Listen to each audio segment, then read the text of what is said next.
as if it had never happened. Praise God.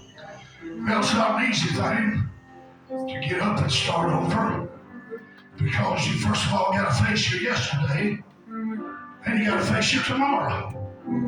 But the truth of the matter is, yesterday's a canceled check. Tomorrow's a promissory note. The only cold cash we have is today. And what you're going to do with your soul today.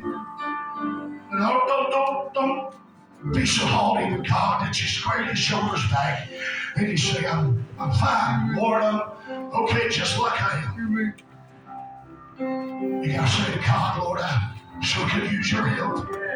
I am in a mess.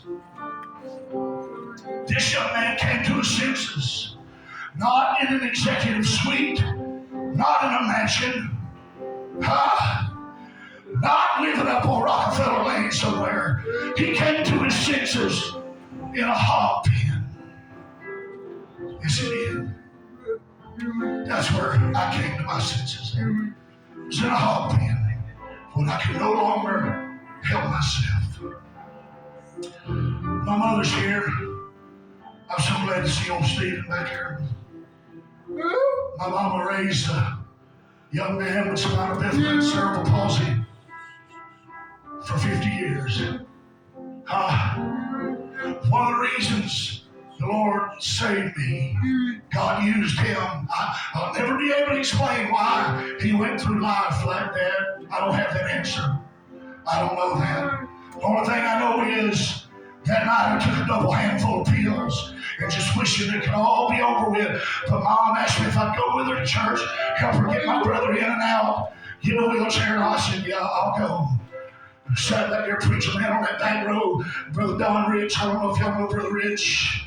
He comes back here to where I am, he reaches out his hand and said, come on, son, I'm in and out of consciousness. I can't even hold my head up. But I got my brother in, I rolled him down to the front where he always liked to be. I went back here, sat down, and passed out. I'd come to and pass out. Come to and pass out.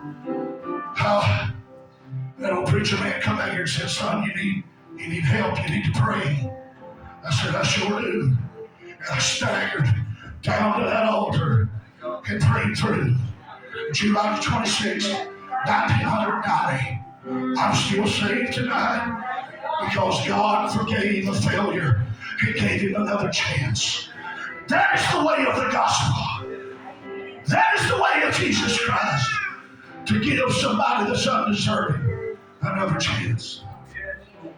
We stood there and we loved on him and we kissed his forehead and told him goodbye. We laid him to rest.